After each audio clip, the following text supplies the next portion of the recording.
Pak Pendeta Rinto boleh langsung pimpin membawakan sharing.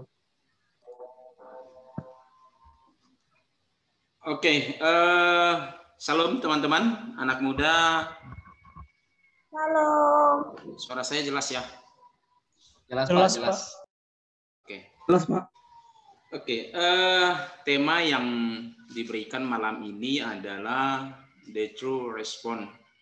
Sebenarnya membahas materi ini materi yang sangat luas sebenarnya.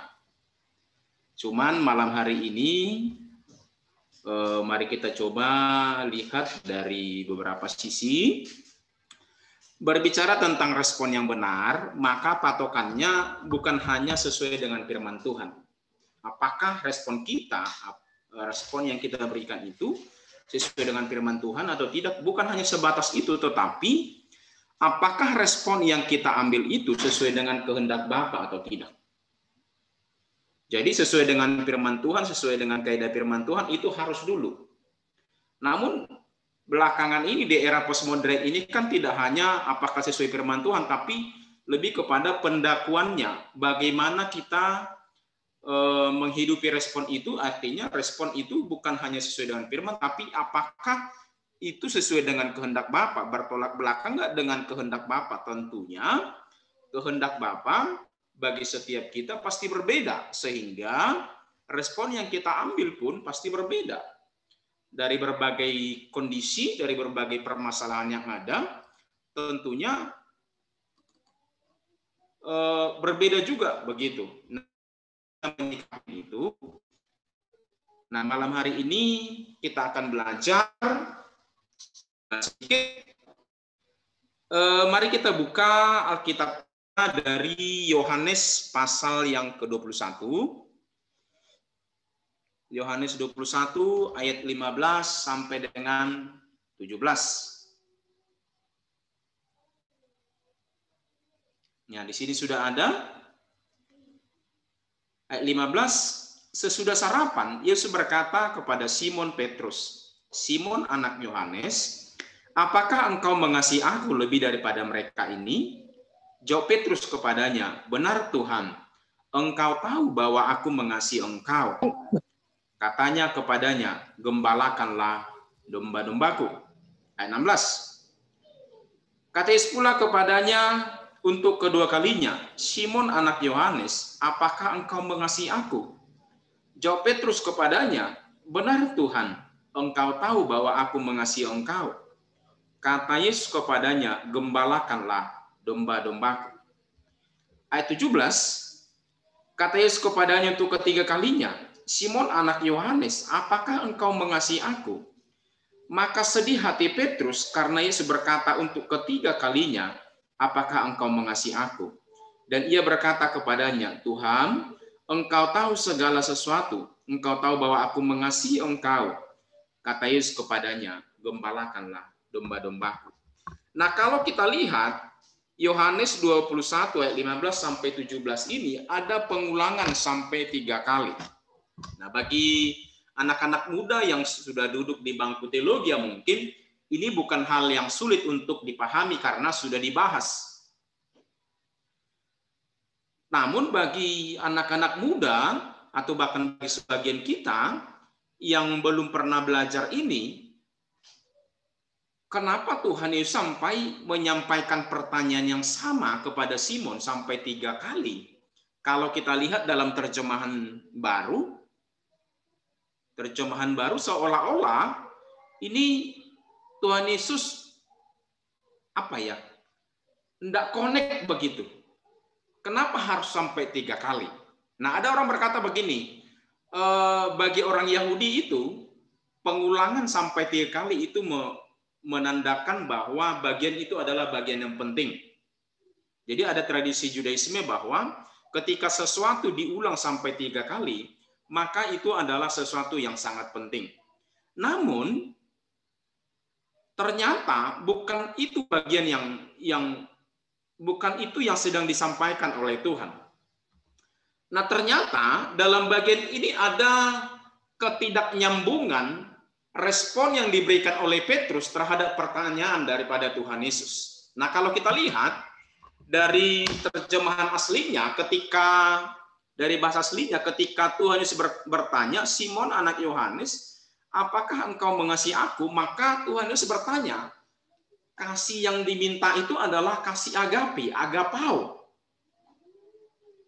Tuhan Yesus bertanya, apakah engkau agapao terhadap aku? Tetapi Petrus menjawab, aku pileo terhadap engkau Tuhan.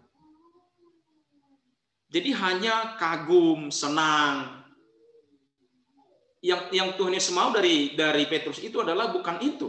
Bukan hanya sebagai pengagum.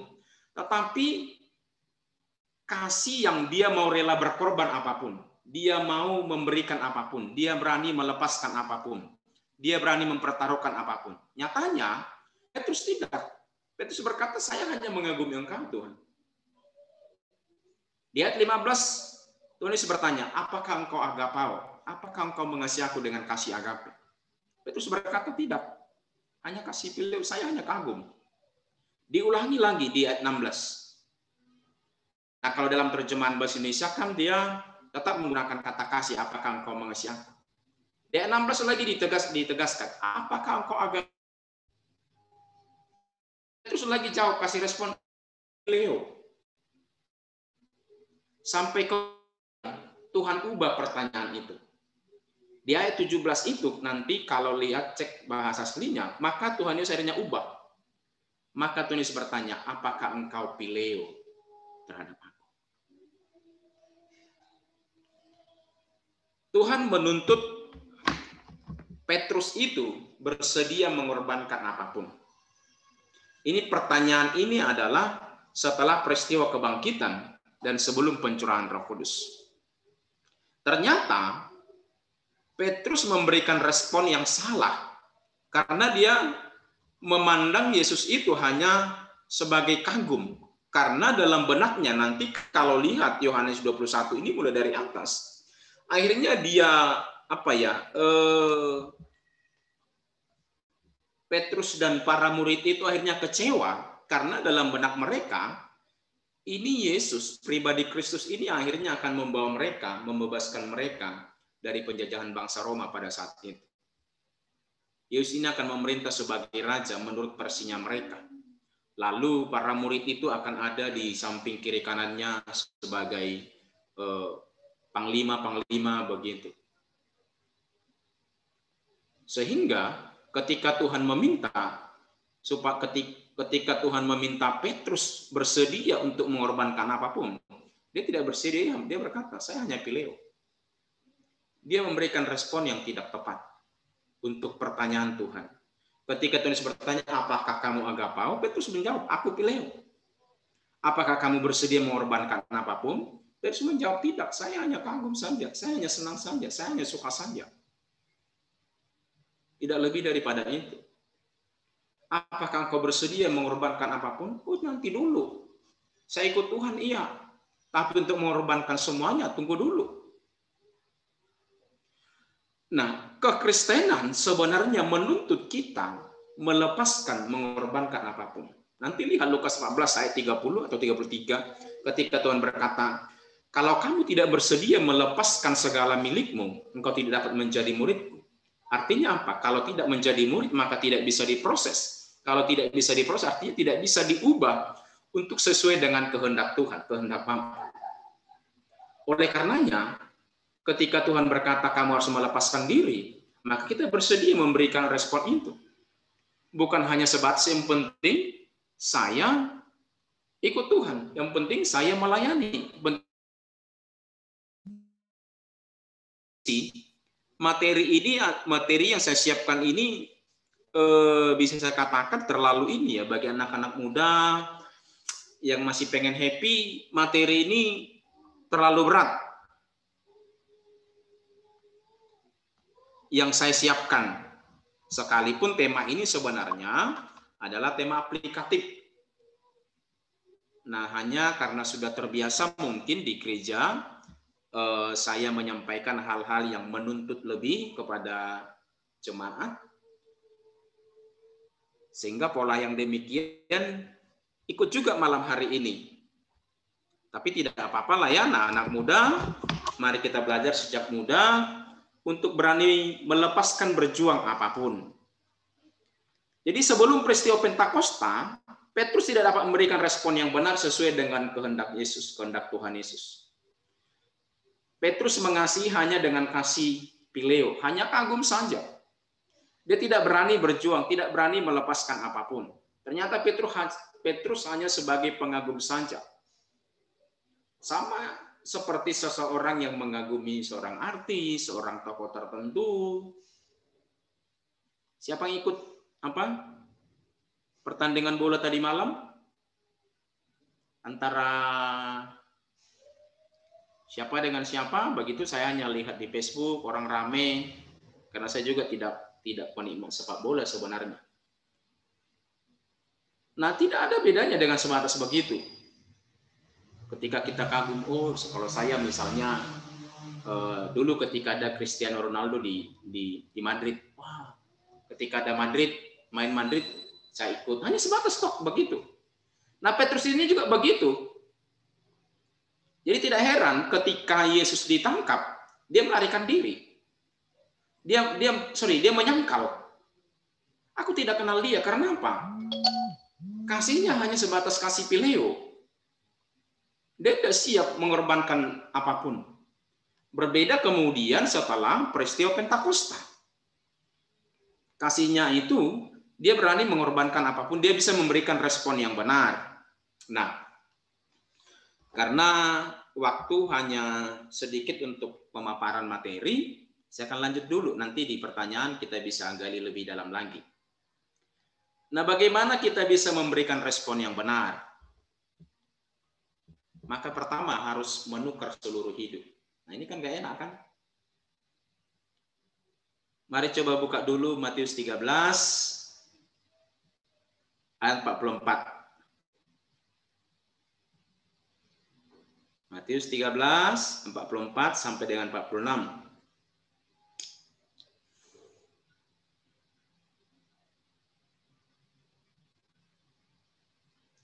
Saya bacakan. Hal kerajaan surga itu seumpama harta yang terpendam di ladang yang ditemukan orang. Lalu dipendamkannya lagi. Oleh sebab sukacitanya, pergilah ia menjual seluruh miliknya, lalu membeli ladang itu. Oleh sebab sukacitanya, pergilah ia menjual seluruh miliknya, lalu membeli ladang itu. Bab 5. Demikian pula hal kerajaan surga itu seumpama seorang pedagang yang mencari mutiara yang indah. Setelah ditemukannya mutiara yang sangat berharga, ia pun pergi menjual seluruh miliknya, lalu membeli mutiara itu.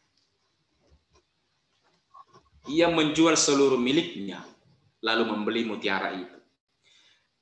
Perumpamaan ini menunjukkan dua pribadi yang memberikan respon yang luar biasa. Bagi orang zaman sekarang, ini adalah respon yang bodoh. Kenapa saya katakan bodoh? Kalau yang pertama, dia mencari harta yang terpendam, dia temukan harta itu di ladang itu, lalu dia kemudian sembunyikan, harusnya zaman sekarang, dia akan tanya kepada pemilik ladang, berapa harga ladang ini? 10 juta. Maka dia akan ambil simpanannya 10 juta beli ladang itu. Cukup. Sama yang kedua juga, ketika ditemukan mutiara, dia hanya cukup tanya mutiara ini harganya berapa. Oh, ini mutiaranya bagus. Harganya misalnya 100 juta. Cukup dia ambil simpanannya atau dia jual hartanya yang senilai 100 juta untuk membeli mutiara itu. Tetapi perhatikan, dua pribadi ini tidak melakukan seperti yang dipikirkan oleh orang zaman sekarang. Tapi apa yang dilakukan? Dia menjual seluruh miliknya. Seluruh miliknya dia jual untuk beli ladang itu. Seluruh miliknya dia jual untuk beli mutiara itu. Karena apa? Dia memberikan nilai tinggi, paling tinggi kepada ladang itu. Dia memberikan nilai tinggi kepada mutiara itu. Dia memberikan nilai tinggi kepada sesuatu yang dia temukan, sehingga dia sukacita, lalu dia berani jual semuanya. Kalau kita menyadari bahwa kekekalan, kekerajaan surga itu memiliki nilai yang lebih tinggi dibanding apapun, maka kita berani menjual apapun, melepaskan apapun. Kita berani memberikan respon yang benar, kita bisa menukar apapun. Kita berani lepaskan apapun. Karena apa? Kita menyadari bahwa yang kita cari ini adalah sesuatu yang nilainya tidak bisa dibandingkan apapun. Ada sukacita yang luar biasa yang Tuhan sediakan di situ, yang nilainya tidak bisa diukur oleh apapun. Namun, kalau kebenaran firman Tuhan hanya sebatas ikut-ikut saja, hanya sebatas yang penting beribadah, atau hanya sebatas yang penting saya sebagai anak muda tidak melakukan tindakan-tindakan yang tindakan amoral, yang melanggar hukum. Kalau hanya sebatas itu, akhirnya apa? Kekristenan kita tidak berbeda dengan yang lain. Anak-anak muda supaya di IMKI ini menjadi menjadi pergumulan bersama. 3 tahun yang lalu saya mengikuti pemaparan sebuah riset dari Bilangan Research Center. Anda tahu apakah anak-anak muda atau mahasiswa pernah mengikuti ini? Oleh Bilangan Research Center, maka mereka melakukan penelitian di gereja se-Indonesia. Nah, dari hasil penelitian itu, khususnya anak muda, 3 tahun yang lalu, 25% anak muda secara skala nasional itu kemudian mulai meninggalkan gereja. Alasannya, satu, gereja bukan tempat yang nyaman bagi mereka. Artinya itu bukan komunitas yang tepat bagi mereka. Yang kedua, mereka tidak menemukan teladan yang benar dari orang-orang yang datang beribadah ke gereja.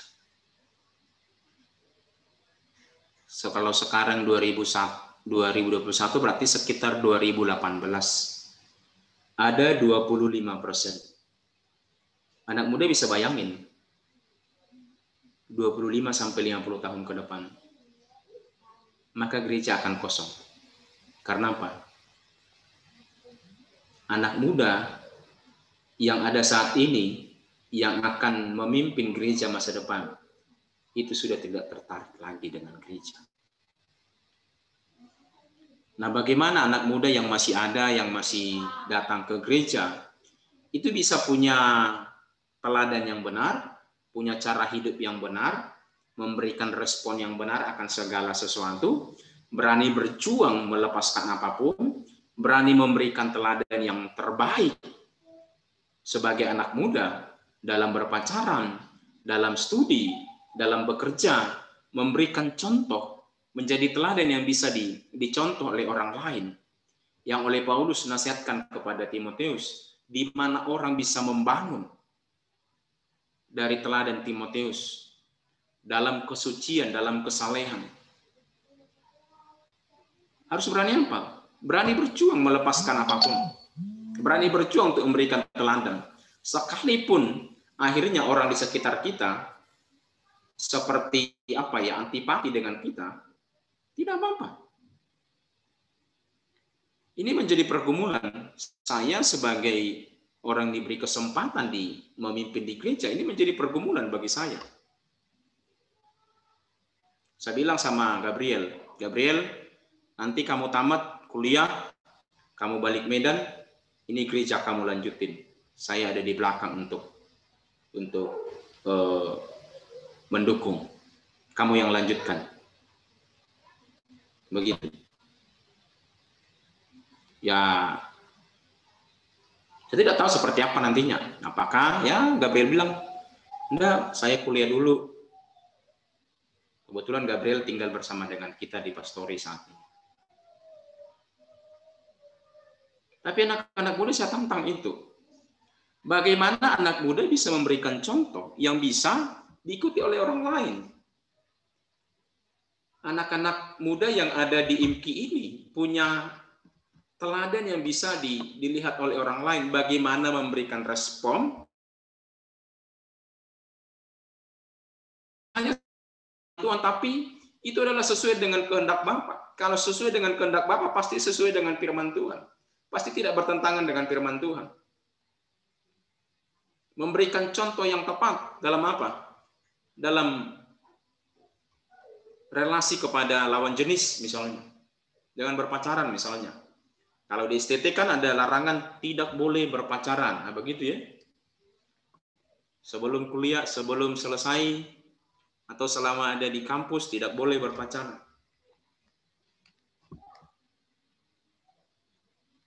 Bersedia menukar apapun. Kesenangan, apalagi kenyamanan hidup, apalagi waktu-waktu terbaik untuk bisa mengikuti, untuk bisa memperagakan hidup Kristus. Nah, jadi hal apa yang kita tempatkan, hal apa yang kamu tempatkan dalam hatimu, dalam hidupmu, yang nilainya lebih tinggi, maka kamu akan memberikan respon lebih besar kepada hal itu. Ada orang memberikan nilai lebih tinggi itu apa? Pencapaian harta, pencapaian kekayaan. Maka dia akan memberikan respon, waktunya pasti lebih banyak di situ. Anak muda misalnya, apa istilahnya, bucin ya? Bucin itu apa? Bucin, Pak. Hah? Budak cinta, Pak. Oh, Budak cinta. cinta. Ya? Akhirnya apa? Saking cintanya, dia rela tukarkan apapun untuk itu. Dia rela lakukan apapun untuk itu. Ya, saya juga pernah jatuh cinta lah. Ya, tahulah hal-hal yang begitu. Kan nggak langsung apa namanya? Nggak langsung seperti sekarang.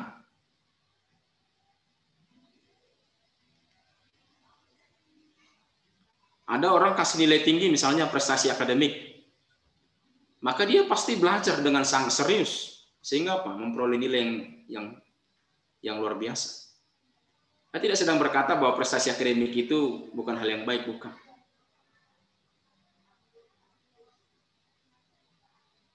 Oke, saya lanjutkan dulu. Yang terakhir, nanti sebelum kita sharing. Bagaimana kita bisa memberi respon yang benar? Respon yang benar itu adalah ketika pusat hidup kita adalah Kristus. Kesehatan, pendidikan misalnya. Belajar serius, memiliki prestasi yang terbaik supaya apa? Tuhan dipermuliakan. Dalam pergaulan sehari-hari, ini anak-anak muda, dengar nasihat Paulus yang berkata, pergaulan yang buruk merusak kebiasaan yang baik. Itu sudah pasti. Itu tidak bisa dipungkiri. Kalau kita misalnya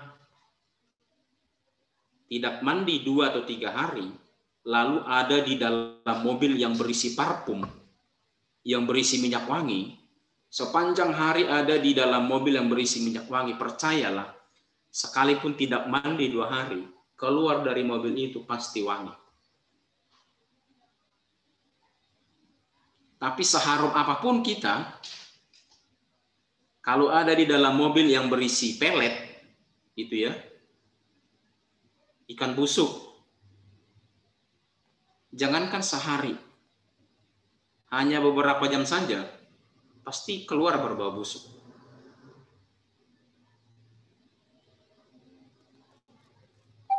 Jadi, dalam pergaulan, dalam hubungan, bagaimana kita menempatkan Kristus dipermuliakan atasnya. yang sudah bekerja, bagaimana dalam pekerjaanmu juga Kristus dipermuliakan. Nah, ketika atasan misalnya menyuruh melakukan sesuatu yang salah, bagaimana respon kita? Saya pernah ada dalam dilema ini, karena saya bekerja sebagai quality survey. Ada satu pekerjaan yang pernah itu dulu yang oleh bos bilang, sudah kamu keluarkan sertifikatnya. Saya bilang tidak bisa disertifikasi, produk mereka tidak sesuai dengan standar. Tapi bos bilang, tidak, kamu harus keluarkan. Saya yang bertanggung jawab, kata bos. Saya bilang, kalau Bapak bertanggung jawab, Bapak yang keluarkan sertifikatnya. Nama saya tidak ada di situ. Saya tidak mau bertanggung jawab. Akhirnya bos marah. Kalau seperti itu, kalau kamu tidak mau mengeluarkan, kamu saya pecat. Saya bilang, lebih baik saya dipecat daripada saya harus melakukan itu. Ternyata tidak dipecat. Sampai akhirnya saya bekerja di perusahaan itu kurang lebih 13 tahun. Menjadi kepala cabang di perusahaan itu 11 tahun mungkin. Ketika dia meminta saya melakukan respon yang salah, saya tidak lakukan. Ada resikonya, ada. Tapi kalau kita berjalan di track yang benar, percayalah, Tuhan pasti akan tolong. Nah, bukan suatu rahasia umum di perusahaan itu adalah kalau customer datang, kita disuruh untuk menyiapkan servis. Termasuk kalau yang datang itu misalnya laki-laki dari customer kita disuruh siapkan misalnya perempuan untuk menemani dia.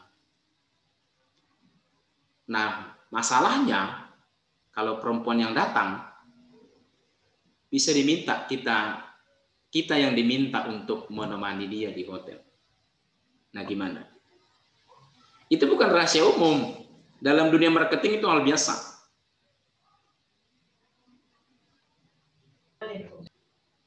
Ini tiba-tiba ada perempuan cantik menawarkan dirinya.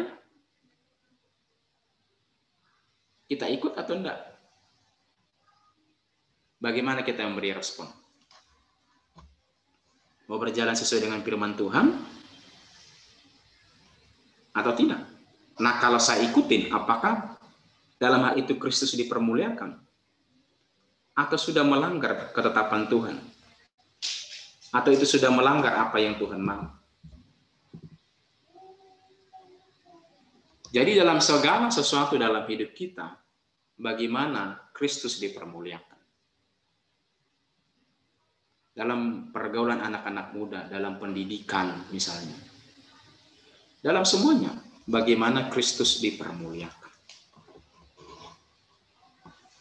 Nah, respon yang benar adalah ketika segala keputusan yang kita ambil, Tuhan dipermuliakan atasnya. Seperti itu. Ya, saya kira itu dulu. Nanti kalau bisa kita lanjutkan nanti.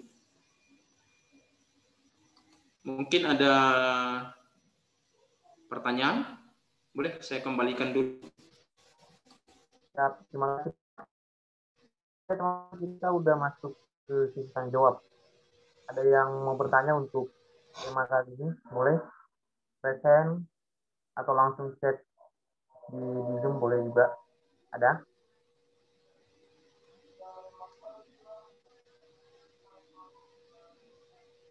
Ada yang penasaran? Mungkin saya bertanya, Pak. Oke. Mewakili ya, mungkin saya yang buka pertama, nanti mungkin ada teman-teman. Jadi sebenarnya respon yang benar ini sangat gimana ya, sangat sulit sebenarnya kita memahami apakah respon kita benar atau tidak, begitu kan, apalagi di zaman sekarang. Nah, apalagi kan buat teman-teman, saya juga secara pribadi selalu dari dulu saya itu selalu dekat dengan gembala. Saya tidak tahu kenapa ya. mau jadi pendeta nggak tahu juga ini. Dari dulu. Nah ini terkadang saya itu melakukan sesuatu hal yang sebenarnya itu pada umumnya itu adalah benar begitu. Contohnya dalam suatu pekerjaan. Nah, pada ujungnya pimpinan ini melihat bahwa ini kurang tepat. Nah, terkadang saya kasih respon mengatakan, ini benar loh Pak. Ini begini, ini sudah benar. Enggak, maunya begini, seharusnya begini. Nah, itu sebenarnya makanya saya bilang pada umumnya itu adalah benar begitu dalam suatu pekerjaan misalnya gitu. Nah, apakah respon saya ini suatu respon yang benar? Ini pertanyaan Pak, apakah itu benar? Kita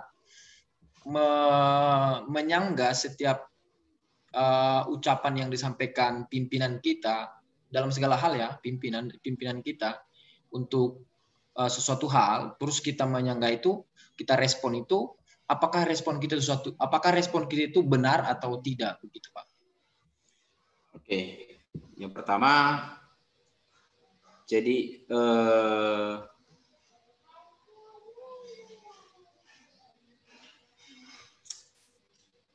teman kita ini dulu pernah tinggal di rumah gembala GBI, gereja terbesar di Medan, dan sekarang di rumah gembala IGSKI, ya begitu. Mungkin nanti persiapan menjadi gembala, ternyata jadi gembala itu tidak enak karena apa? Sudah menyaksikan kehidupan gembala. Itu mungkin alasannya kenapa Gabriel ketika saya bilang nanti kamu balik Medan lanjutkan penggembalaan, karena dia pikir ini penggembalaan nggak enak, nggak ada uang.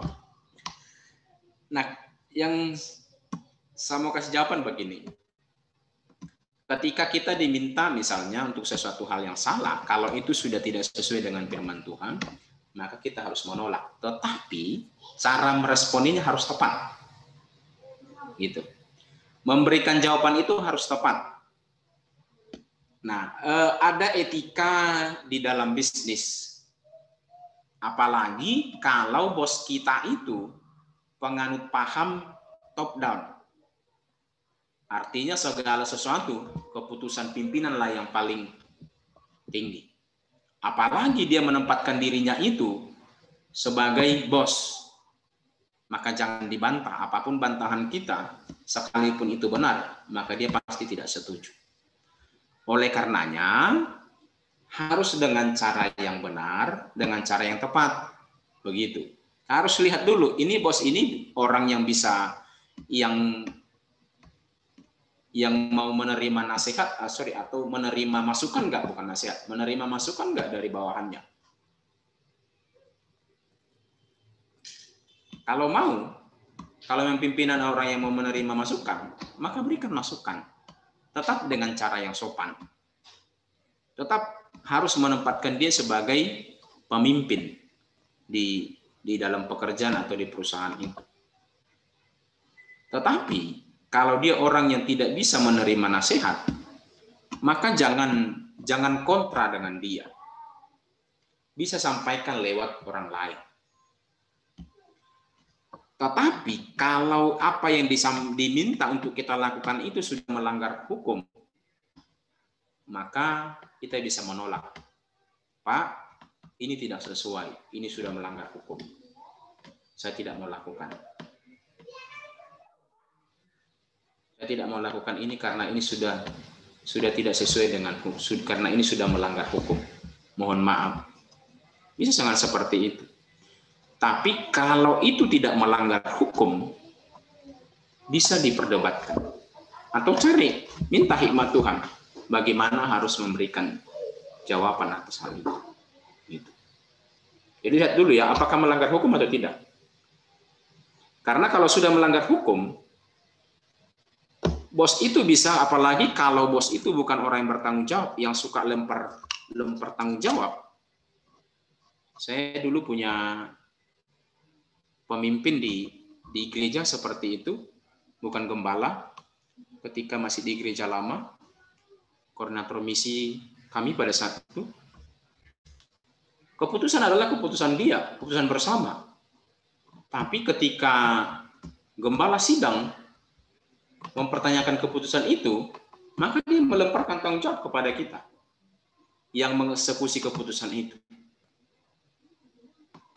Maka setiap kali ada keputusan, maka saya akan berkata pada pemimpin itu, saya tidak sebut orangnya, Bapak tanggung jawab enggak kalau ini bermasalah? Kalau enggak, saya tidak mau lakukan. Nah gitu. Itu di gereja loh, apalagi di perusahaan. Nah kalau orang pemimpin, kalau bos orang yang suka lempar tanggung jawab, lebih bagus jangan.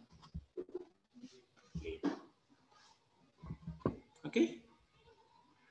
Makasih Pak. Ya. Oke, untuk teman-teman yang lain ada? Ayo, jangan mau lah ketinggalan berkatnya. Lagi Pak, Pendeta Rinto ada nih. Oke, aku udah nanya Pak. Ya. Mau nanya tentang respon mengikut Tuhan. Kan ada nih beberapa orang yang orang ikut Tuhan itu, udah ikut aja lah. Mau apapun ke depannya, yang penting aku ikut Tuhan. Tanpa dia tahu konsekuensinya nanti ke depan, yang penting aku ikut Tuhan. Atau respon mengikut Tuhan itu dia lebih kayak pikir gitu. Nanti aku ngelangkah ke sini, apa sih yang dapat? Aku ngelangkah ke sini, apa yang diterima? Nanti nggak maksudnya. Ada dua perbedaan respon. Itu sebenarnya gimana Pak? Respon yang baik. Ya.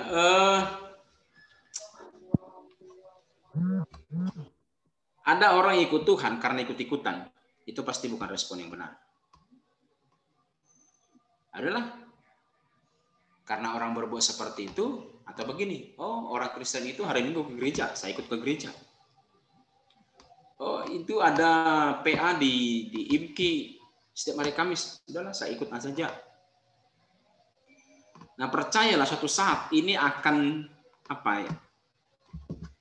bertemu dengan satu masalah, ini akan gampang lari.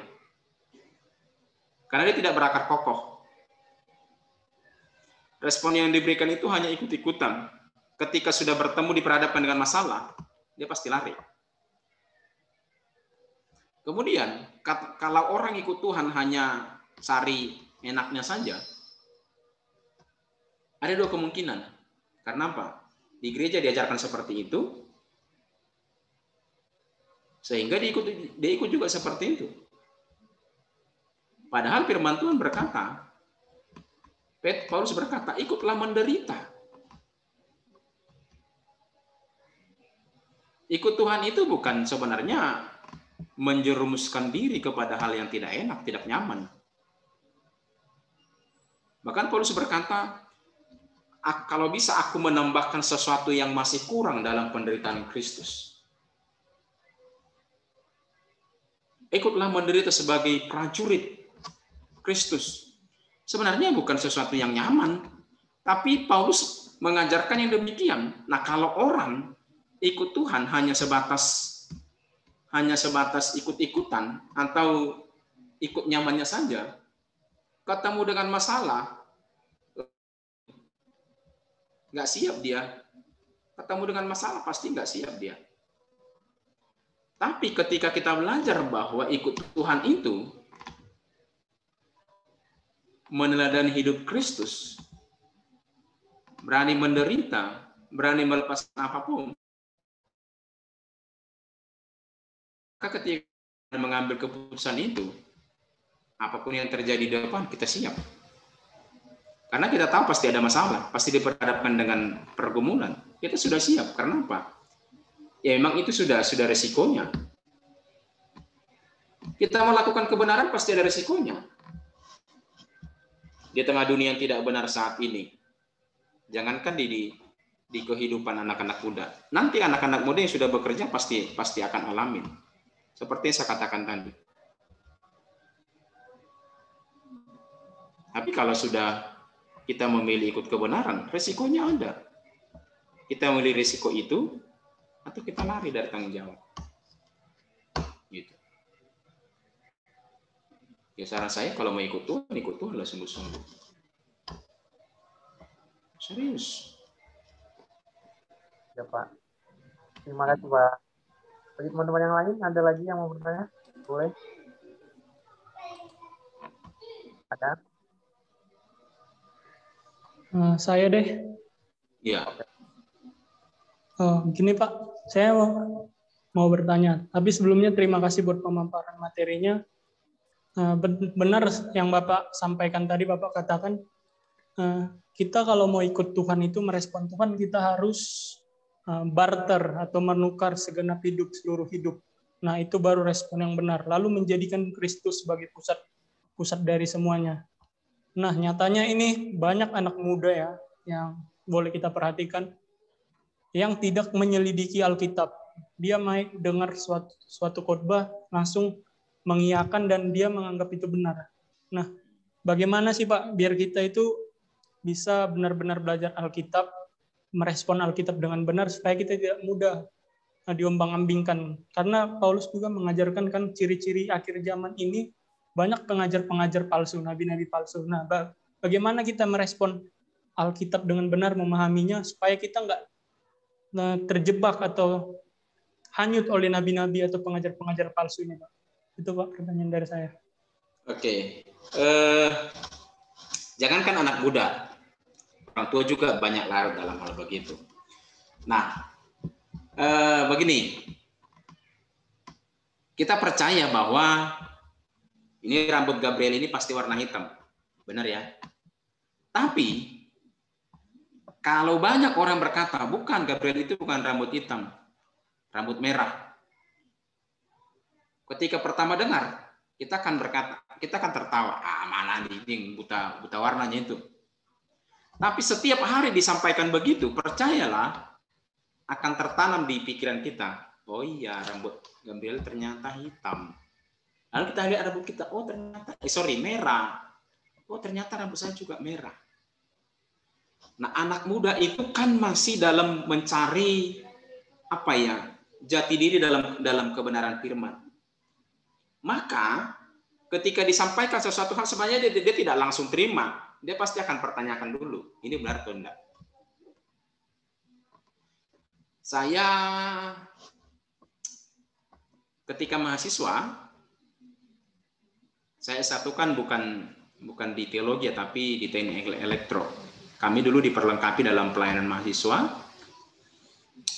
Ini mohon maaf teman-teman kalau ada yang dari Calvin. Teologi yang saya pengen dulu adalah teologi Calvin. Maka saya kuat dalam hal itu. Saya orang Calvinis kuat. Dan kami dulu dengan diajar dan begitu keras dalam hal misalnya membenci dosa, menghormati Tuhan, disiplin dalam waktu. Sangat didik tegas dalam hal itu. Nah, ketika saya masuk di gereja saya yang lama, 2009 saya mulai ikut, 2011, 2010, 2011 begitu sudah 2010 sudah mulai belajar melayani. Lalu 2011 saya dipromosikan naik jadi pendeta pembantu. 2012 kita habiskan jadi pendeta pembantu. Tapi teologi yang saya pegang tetap Calvin. Sekalipun saya di gereja Pentakosta Karismatik. Khususnya dalam hal keselamatan. Saya berubah itu tahun 2018. Ketika dengar Pak Eras. Saya sudah pendeta di gereja saya dulu. Tapi teologi saya Calvin. Karena saya pegang kuat itu. Nah, anak-anak muda ketika dengar sesuatu hal, dia sebenarnya nggak langsung ikutin. Anak-anak muda itu kan sudah mulai berpikir kritis. Tetapi ketika itu didengarkan terus-menerus, maka lambat laun dia pasti ikutin itu. Sekalipun, bukan salah ya, dalam tanda petik kurang tepat. Nah, saran saya, ini bagi anak-anak muda yang sedang dalam pencarian, dalam pencarian kebenaran, maka saran saya begini. Pertama, lihat kehidupan pengajar firman itu. Apakah kehidupannya bisa diteladani atau tidak? Itu pertama. Kehidupannya bisa diteladani enggak? Apakah firman yang disampaikan itu benar atau tidak? Lihat kehidupannya. Kehidupannya bisa diteladani atau tidak? Kasihnya seperti apa? Apakah dia bisa mengasihi semua orang? Apakah dia rela berkorban untuk orang lain? Kemudian lihat keluarganya. Apakah keluarganya juga menunjukkan teladan yang benar atau tidak? Uji dari situ. Firman yang benar pasti menuntut orang untuk melakukannya. Belum lagi apakah ini benar atau tidak? Kita uji dari situ dulu. Baru kemudian ikuti pengajaran itu. Itu untuk kepentingan diri sendiri atau mengarahkan kita kepada kekekalan. Kan banyak sekarang hanya untuk kepentingan diri sendiri dan kelompoknya. Hanya untuk memperkaya gembala misalnya. Jadi anak muda coba uji dengan itu, dengan parameter itu. Apakah pengajar itu hidupnya bisa diteladani atau tidak? Jadi saran saya, ketika dengar pengajaran, jangan langsung terima. Kritisi dulu, tapi jangan langsung tolak. Ketemu makanan yang pahit, jangan langsung buang. Itu mungkin pil bisa mengobati penyakit. Tapi ketemu yang manis, jangan buru-buru ditelan. Karena itu mungkin bisa menjadi penyakit karena kamu diabetes. Tapi uji dulu. Gitu. Caranya, parameternya bisa pakai yang itu tadi. Apakah pengajarnya bisa diteladani? Kasih pengajarnya seperti apa? Rela berkorban enggak dia? Lalu bagaimana dengan keluarganya? Tidak bisa dipungkiri, menjadi pergumulan besar bagi para pengajar firman adalah keluarga. Tapi lihat keluarganya. Ikut teladan yang disampaikan enggak? Ikutin apa yang diajarkan suaminya enggak misalnya? Nah gitu. Itu mungkin Gabriel. Oke Pak, jawabannya sangat bisa dipahami dan dimengerti Pak. Nah saya mau ada menambahkan Pak, tapi bukan pertanyaan. Nanti saya minta juga pendapatnya Pak. Jadi Pak, berbicara mengenai respon yang benar ini kan tentu cakupannya sangat luas dan beragam. Nah, kita bisa lihat banyak sekali Pak tokoh Alkitab. Tadi Bapak sampaikan misalnya di kitab Yohanes tentang Petrus yang menyangkal Tuhan Yesus. Dia tidak memberi respon yang benar. Nah, kalau ada tokoh-tokoh lain yang memberi respon yang benar kan Pak. Misalnya Abraham, yang kita kenal sebagai bapak orang percaya, dia ketika dipanggil Tuhan, dia nggak tahu Tuhan itu seperti apa, bagaimana, tapi ketika dia dipanggil, dia memberi respon yang benar. Nah, makanya saya tadi kaitkan kita merespon dengan benar Tuhan, dan tentu dengan firman Tuhan kita respon dengan benar, bisa dihubungkan dengan iman yang benar juga, Pak. Lalu seperti Paulus juga, ketika dia ditangkap oleh Tuhan Yesus, atau langsung ditemui oleh Tuhan Yesus saat itu, sehingga dia menjadi buta. Nah, dia merespon juga dengan benar, dia bertobat, dan dia menunjukkan kualitas pertobatan yang luar biasa, Pak. Ini sepertinya suara saya putus ya. Saya off cam ya, Pak. Nah, Paulus juga. Nah, saya juga salut sama Yesaya, Pak. Ini terngiang-ngiang. Misalnya kita anak muda coba baca Yesaya 6 ayat 8 kan. Di sini Yesaya, lalu aku mendengar suara Tuhan berkata, siapakah yang akan kuutus? Jadi Tuhan bertanya, siapakah yang akan kuutus? Tapi ya di sini Yesaya kita lihat memberi respon yang benar. Dia merespon Tuhan dan dia berkata, maka sautku, ini aku, utuslah aku. Nah, maka juga ada lagu, inilah aku, utuslah aku. Nah, di sini kita bisa belajar tokoh-tokoh ini dan banyak lagi tentunya yang memberi respon yang benar kepada apa yang Tuhan mau atau yang Tuhan kehendaki. Nah, caranya tadi sudah dijelaskan juga oleh Pak Raid. Selain kita belajar dari tokoh, kita juga melihat teladan dari Tuhan Yesus sebagai epicentrum atau pusatnya. Makanya kita harus mengikuti juga teladan Tuhan Yesus. Dia juga merespon dengan benar apa yang menjadi kehendak Bapa. Dia rela mempertaruhkan dirinya di kayu salib untuk menyelamatkan kita. Jadi itu Pak, saya sekedar menambahi bagaimana juga tanggapan Bapak. Terima kasih Pak. Ya, kita bisa belajar dari banyak tokoh cara memberikan respon yang benar. Cuman dalam sesi ini hanya saya sampaikan beberapa saja karena tentunya keterbatasan waktu. Kalau kita belajar dari Abraham misalnya, sebenarnya kalau kita pelajari, Abraham itu bukanlah orang yang sudah beribadah kepada Elohim Yahweh, bukan. Awalnya justru bapaknya Abraham itu adalah imam dari penyembahan berhala, masih menyembah Baal pada saat itu.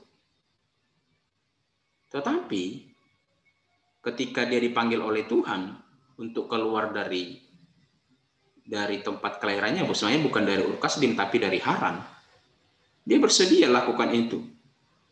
Tuhan tidak kasih tahu kemana dia pergi. Tuhan hanya berkata, ke suatu negeri yang akan kutunjukkan kepadamu.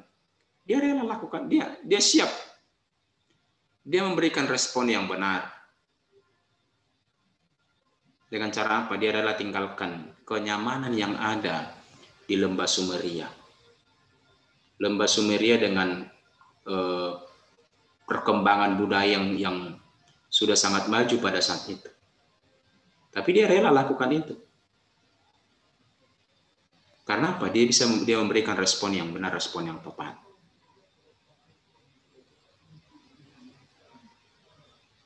Nah, itu mungkin. Saya kembalikan dulu kepada... Terima kasih ya Pak buat tanggapannya. Oke, terima kasih untuk Gabriel dan Pak Pendeta Rinto untuk penjelasannya dan pertanyaan. Ini ada lagi yang bertanya Pak, langsung di kolom komentar. Saya bacain ya. Dari Aca Manurung. Shalom Pak, saya ingin bertanya bagaimana yang benar untuk menghadapi teman yang pura-pura baik di depan kita, tetapi di belakang kita menceritakan kita atau membagikan fakta tentang kita kepada orang lain. Terima kasih Pak. Saya mau katakan, jangan bersahabat dengan orang seperti itu. Berteman cukup. Jangan bercerita tentang pribadimu kepada orang seperti itu. Karena apa yang kamu ceritakan akan disampaikan kepada semua orang. Jangan pernah sampaikan masalahmu kepada orang yang demikian. Maka semua orang akan tahu apa masalahmu. Maka saya katakan jangan bersahabat. Berteman cukup. Tapi jangan bersahabat. Sampaikanlah masalahmu, ceritakanlah masalahmu hanya kepada sahabat. Berteman dengan semua orang, bersahabat dengan orang-orang tertentu. Saya kira itu saja. Mungkin seperti ini Pak. Mungkin kejadiannya udah terjadi gitu. Maksudnya udah apa ya? Dia belum tahu dan dia tahu sesudah kejadian itu terjadi. Maksudnya. Ya. Oke, misalnya begini, kamu sudah diceritakan masalah sama dia, kemudian di belakang dia kemudian memburuk-burukkan, menceritakan di belakangmu, kan begitu. Nah, gimana? Kalau anak muda misalnya, apa kamu dilabrak Pak? Saya bilang jangan. Enggak. Buat apa? Ya Pak, biar dia juga sadar bahwa dia sadar. Karena ya Pak, biar dia tahu bahwa apa yang dilakukan itu salah. Ya dia tahu, memang sudah kebiasaannya begitu. Tapi sudah tempat kejadian Pak, akhirnya semua orang tahu. Masalahku akhirnya semua orang tahu. Bahkan dia buruk-burukan saya di belakang. Kalau saya bilang, enggak usah di ini deh. Cukup Cukup. Begini udah cukup. Aku tahu kamu siapa. Ke depan saya tidak mau lagi bercerita dengan kamu. Pokoknya cukup. Kamu hanya sebatas teman. Kamu tidak pernah menjadi sahabat. Nah, begitu dah. Apa mau dilabrak? Akhirnya nambah masalah. Pasti nambah masalah. Ampunilah mereka. Sebab mereka tidak tahu apa yang mereka perbuat. Apa udah gitu dah. Amin, amin.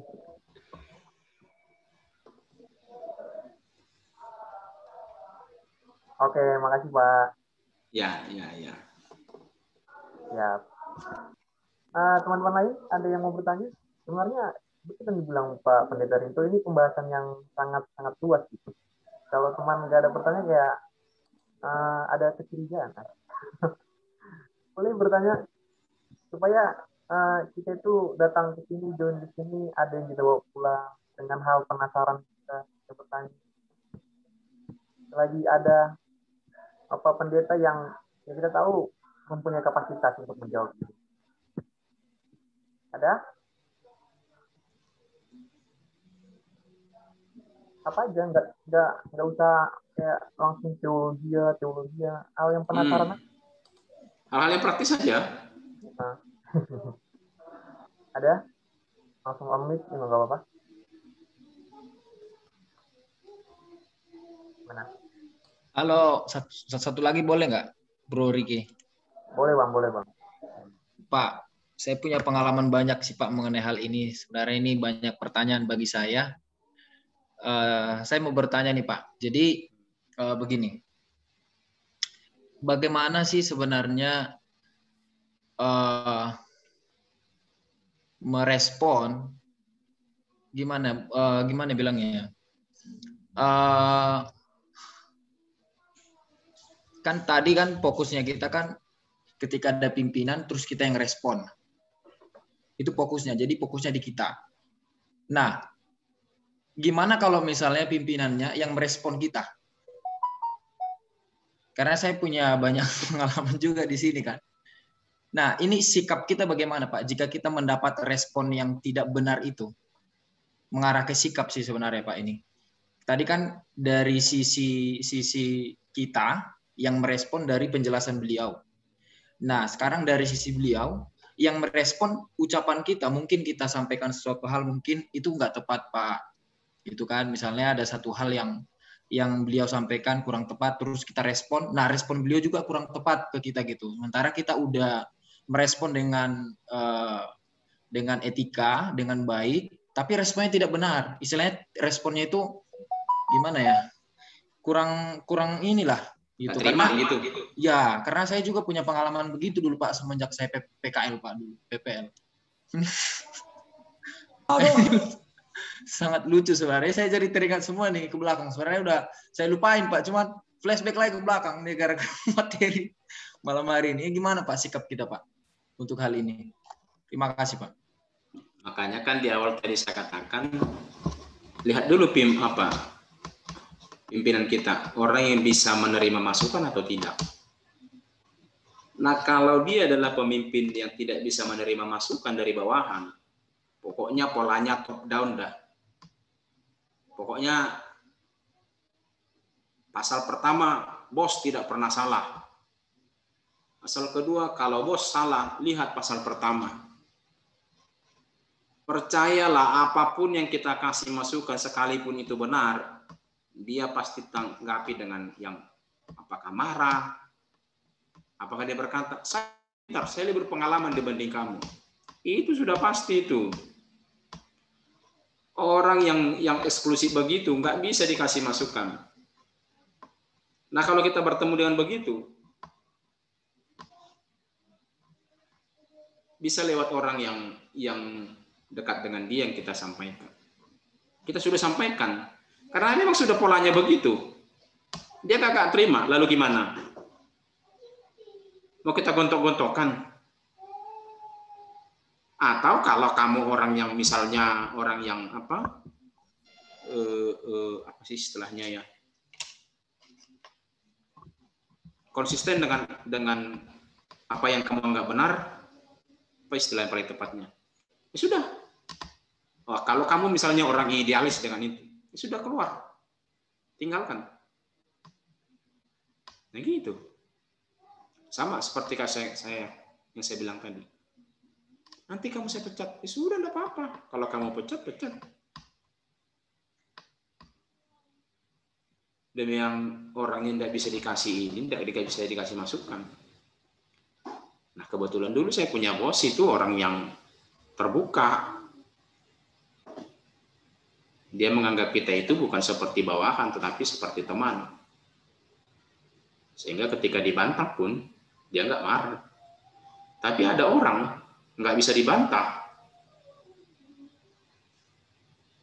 Lalu gimana? Pilihannya hanya dua. Kalau kamu bertahan dengan idealismemu, keluar dari perusahaan itu, tinggalkan. Atau, itu tadi, pelan-pelan, masukan itu sampaikan dari orang yang dia percayai, orang yang dekat dengan dia. Jangan kita yang langsung kontra. Percayalah kalau kita yang langsung kontra pasti akan bermasalah. Gitu. Itu mungkin bro. Boleh satu lagi host? Boleh bang. Oke, ini ada pertanyaan sih. Sebenarnya kita harus buka calak dulu ini, Ricky. Baru ada yang nanya ini. Mereka pada diam semua. Kalau nggak dibuka kan wawasannya di situ aja gitu. Makanya saya coba buka tadi. Nah, Pak, saya mau tanya nih Pak. Apakah respon yang baik itu konotasinya selalu lembut, disayang, melimpah? Apakah konotasi respon yang baik itu demikian Pak? Karena gini, pada umumnya orang selalu menilai respon yang kita sampaikan, misalnya kita merespon misalnya dengan nada yang cukup kuat, itu dianggap suatu hal, oh ini kurang baik, ini orang ini, oh belum bertobat nih orang. Ini bagaimana Pak? Secara umum kan kebanyakan demikian. Apakah konotasi respon itu apakah hanya dikategorikan ketika kita mengucapkan, oh Ricky, kamu nggak harusnya begini loh Ricky, nanti kamu begini, nanti begini. Apakah selamanya demikian Pak begitu? Respon yang baik ukurannya adalah pendengar, tapi respon ini adalah respon yang benar, maka beda lagi gitu. Kita berbicaranya adalah respon yang benar. Apakah konotasinya harus enak, nyaman didengar orang? Enggak. Pasti bisa kontra. Tapi menyampaikannya kan harus dengan penuh hikmat. Lihat dengan siapa kita beri respon. Ketika itu pimpinan kita, ketika itu adalah orang yang lebih tua dengan kita, maka gunakanlah kata-kata yang sopan, kata-kata yang lembut.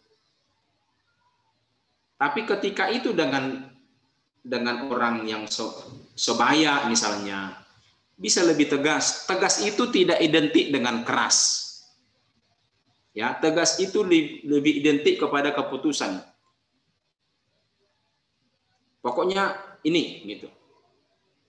Ini PIM, ini keputusan saya. Tetapi dengan cara yang santun. Kalau itu kepada orang yang lebih tua atau yang dituakan, baik secara umur atau secara jabatan misalnya. Tapi kalau kepada teman sebaya, bisa intonasinya berbeda. Gitu. Atau dengan bawahan misalnya, atau dengan orang di bawah kita, bisa intonasinya lain lagi. Gitu. Dengan orang tua pada umumnya, ya, anak-anak muda dengan orang tua, jangan biasakan berdebat dengan orang tua kita. Biasakan dengan seperti orang main bola pingpong, tahu? Orang main bola pingpong sebenarnya dia tujuannya adalah sudut kiri, tapi dia mainkan dulu ke sudut kanan. dia nembaknya nanti ke kiri. Untuk orang tua, jangan biasakan debat. Pasti itu, namanya orang tua. Dia akan bilang, saya lebih tahu dibanding kamu. Tapi kalau seperti orang main bola pingpong, sebenarnya dia yang kita sedang tuduh, tapi kita pakai orang lain. Saya dulu ketika menginjilin kakek saya, opung saya, nah ketika menginjili begitu kan saya diajarin harus pakai bola pingpong. Terus saya tanya dia, opung, orang Sumatera kan manggil opung, opung, ada orang nanya sama saya, dia bertanya begini, nanti kalau kamu meninggal, kamu yakin nggak masuk surga? Gimana menurut opung jawabannya? Sebenarnya saya sedang mencari tahu apa pemahaman dia tentang itu. Saya tidak bertanya langsung, opung, kalau meninggal kau nanti opung, yakin nggak kau masuk surga? Bukan begitu. Kontra dengan orang tua, usahakan jangan debat. Tapi Pak, itu salah. Usahakan jangan debat. Sekalipun kita punya pendidikan lebih tinggi, kita punya pengalaman lebih banyak, usahakan jangan debat. Pakai dengan cara bola pingpong, dipimpong. Sehingga dia tidak merasa disindir begitu. Nah gitu. Makasih banyak, Pak. Ya. Terima kasih Pak untuk penjelasannya. Ada lagi teman-teman? Mungkin pertanyaan terakhir, kalau emang nggak ada. Ini ada di chat ya.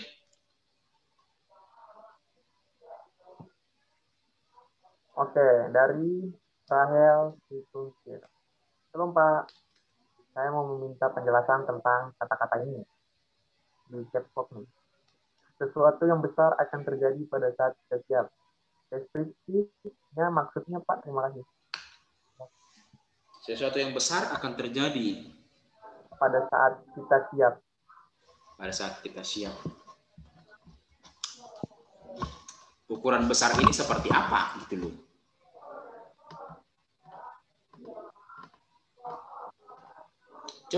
Coba Rahel.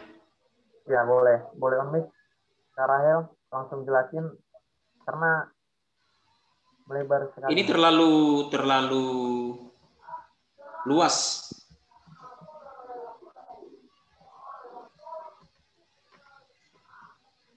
Gimana Kak Rahel? Ya.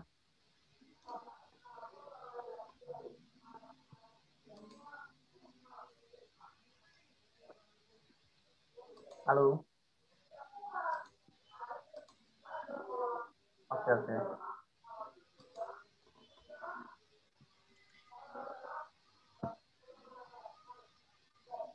Boleh mungkin di unmute. Itu dari Rahel, belum buka itu mikrofonnya Rahel. Tadi dia bilang sabar.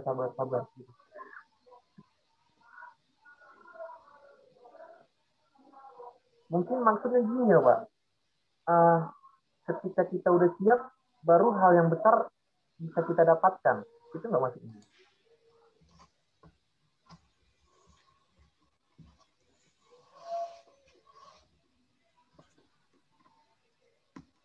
Saya udah bisa.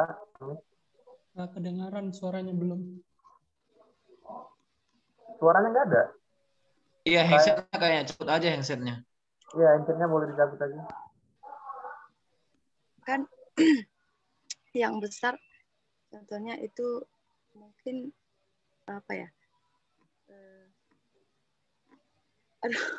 Rudi. Apa?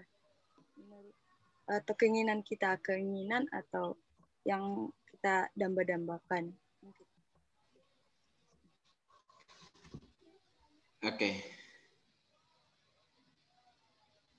Sesuatu yang besar akan terjadi pada saat kita siap. Ini pernyataan ini benar atau enggak? Belum tentu. Daud dipilih menjadi raja sudah siap atau enggak? Dia diurapi menjadi raja ketika dia masih menjadi seorang gembala. Musa dipilih pada saat sudah siap atau enggak? Enggak siap. Dia sampai berbantah dengan Tuhan. Yesaya dipilih, sudah siap atau enggak? Sebenarnya juga bukan. Abraham dipilih untuk menjadi bapa orang beriman pada saat sudah siap enggak? Enggak. Buktinya apa? Dia masih anak seorang penyembah berhala. Hanya dia memberikan respon.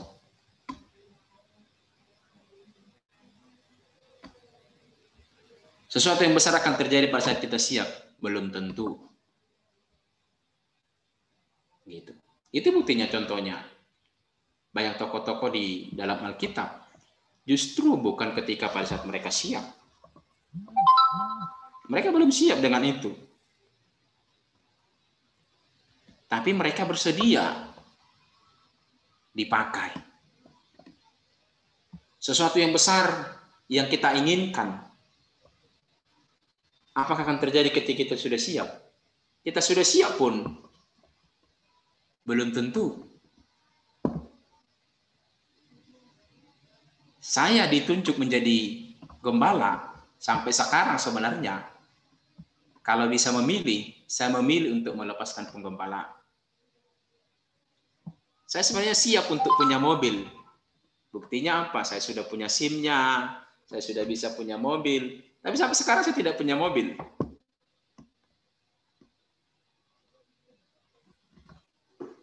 Sekalipun saya sudah bilang, nanti mobilnya untuk antar jemput jemaat, untuk pelayanan, nanti bisa ada kegiatan malam di gereja. Tolonglah Tuhan supaya ada mobilnya. Ternyata saya hanya terlambat beberapa hari. Seorang teman pernah menawarkan mobil, saya terlambat. Akhirnya tidak jadi.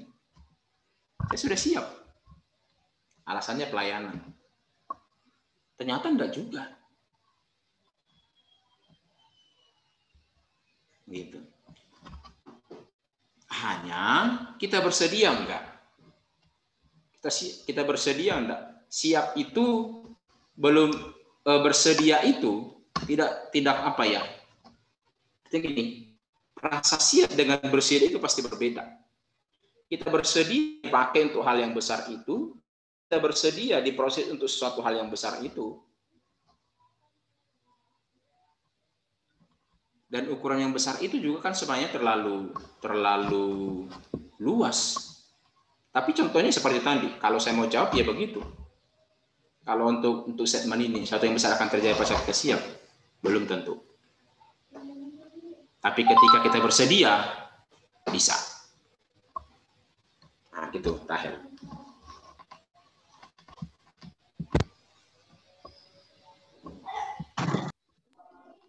Oke, terima kasih. Terjawabkah, Tahir? Ya, tentunya bisa tidak puas dengan jawaban, kan? Ini ada satu pertanyaan lagi, Pak. Tapi sebelumnya, Bapak masih ada waktu untuk sesi Q&A? Boleh sampai 20.30 deh. Karena saya harus masih bekerja ya. Ya, Pak. Terima kasih, Pak.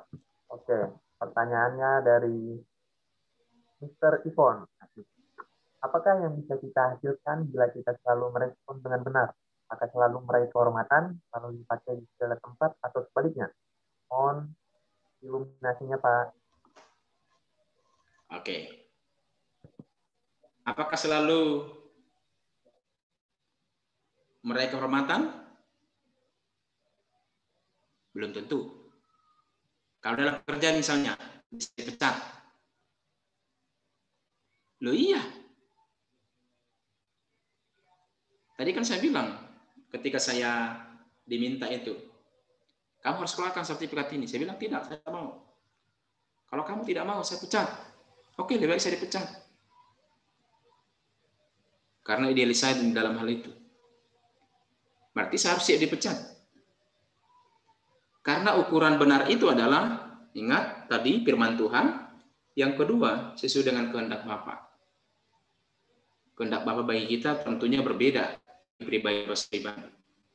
Apakah selalu mereka hormatin? Bisa. Itu tadi bisa malah dipecat. Jadi nggak ada pekerjaan.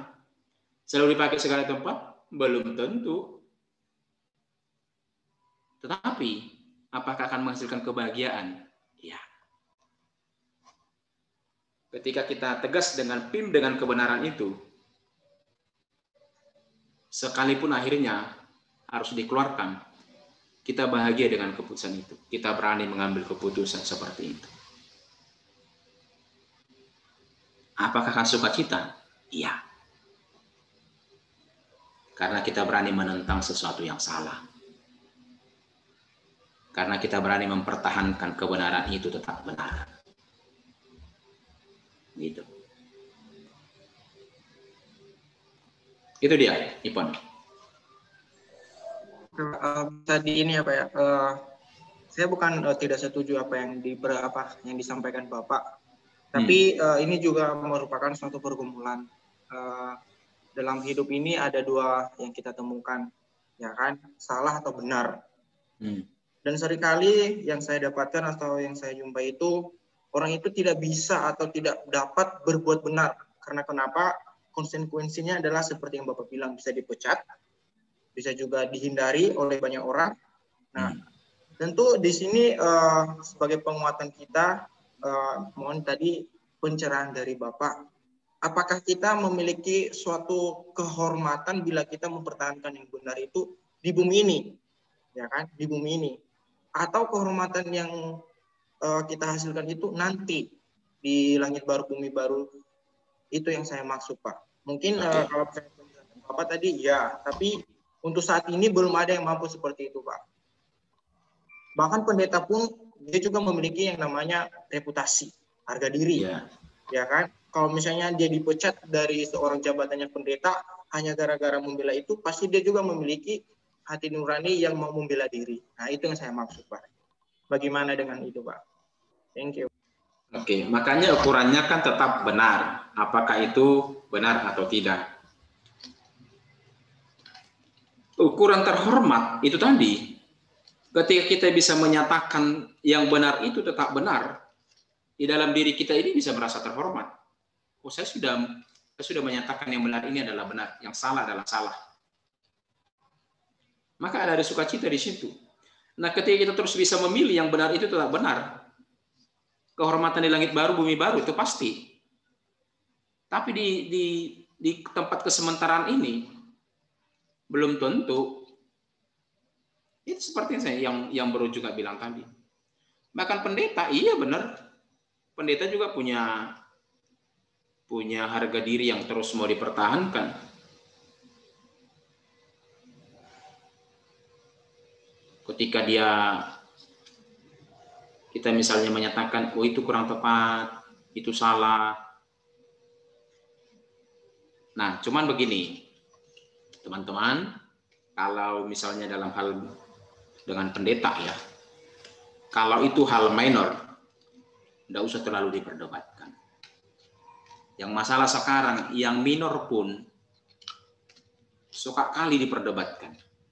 Tidak usah, hal-hal yang minor tidak usah. Tapi kalau itu esensi, pertahankan. Tapi kalau itu hal minor, apa misalnya yang minor di gereja? Antara berbahasa roh dengan tidak berbahasa roh. Itu minor. Itu bukan esensi. Tidak usah diperdebatkan.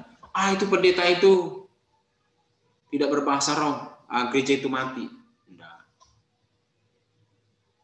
Itu hal minor. Tidak usah terlalu diperdebatkan hal-hal yang minor. Tapi kalau itu esensi, pertahankan dengan baik. Nah, gitu. Kalau kehormatan di bumi, bisa enggak. Di langit baru, bumi baru, kalau kita konsisten dengan itu pasti.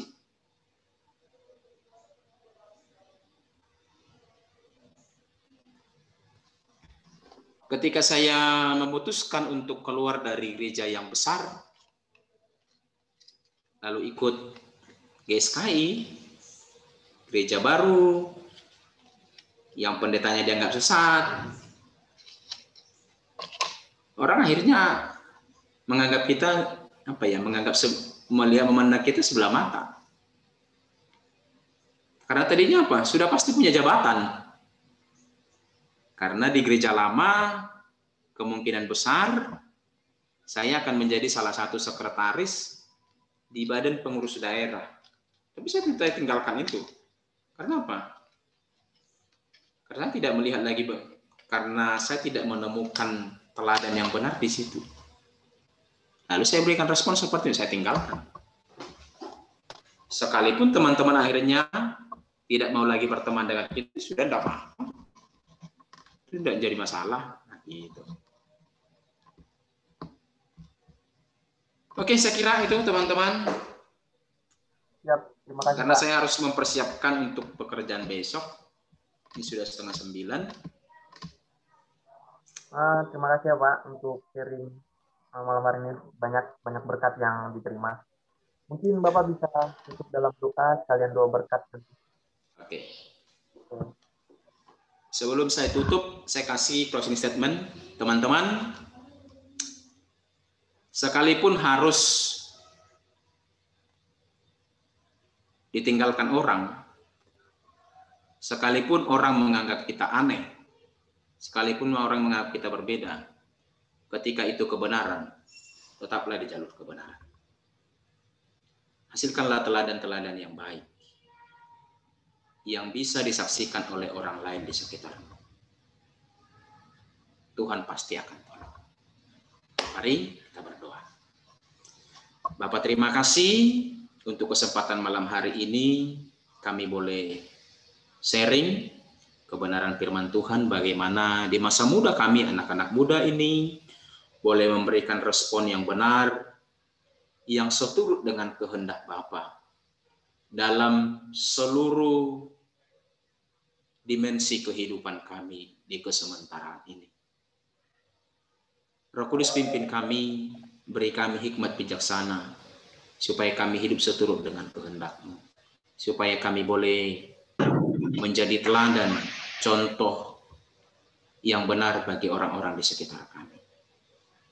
Ketika kami harus diperhadapkan dengan satu keputusan, beri kami hikmat bijaksana bagi kami, bagaimana kami harus meresponinya.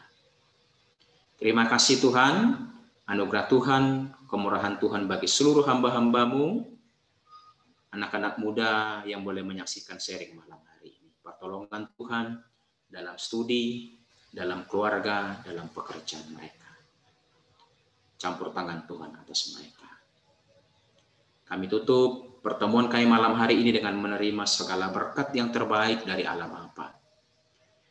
Pertolongan sempurna dari Gembala Agung kami Tuhan Yesus Kristus. Dan kekuatan yang baru dari Roh Kudus atas kami malam ini, bahkan sampai selama-lamanya. Demi nama Tuhan Yesus, sama-sama kita katakan, amin. Terima kasih banyak Pak. Ya. Terima kasih firman-Nya. Tuhan Yesus memberkati. Baik, Pak. Terima kasih banyak Pak. Dokumentasi dulu Pak. Kita foto Ya, dulu ya. dokumentasi Kak. Dokumentasi. Boleh on cam teman-teman sebentar. Yuk, on cam yuk. Boleh mungkin teman-teman yang lain. Ayo. Oke. Oh iya Gap. Sembari sebelum dokumentasi ya, pengumuman teman-teman, hari Kamis depan kita tetap ada komsel seperti biasa jam 7. Ya, teman-teman, bagi yang rindu untuk bertemu bersama silakan ikut ya. Setiap pagi juga di IMKI kita ada share renungan-renungan. Berharap semua dibaca karena itu banyak banget sebenarnya. Banyak sekali ya kan. Ada dari Andre, bahkan ada juga dari Ruth yang sering, bahkan Intan juga sering share. Nah, teman-teman berharap teman-teman bisa baca dan kita sama-sama bertumbuh dalam Tuhan. Amin. Baik, saya serahkan sama Gabriel. Silakan, Gab. Oke, sepertinya ini udah semua ya. Ayo kita on cam. Ada 3 kali deh, 3 kali. Oke, yang pertama 1, 2, 3. Oke, yang kedua 1, 2, 3. Yang terakhir 1, 2, 3. Oke, terima kasih Pak Rinto buat waktunya. Terima kasih banyak Pak. Ini Tuhan berkati. Terima kasih Pak. Terima kasih Tuhan semua. berkati ya Pak. Sehat-sehat selalu Pak. Terima kasih Pak. Terima kasih semua. Pak.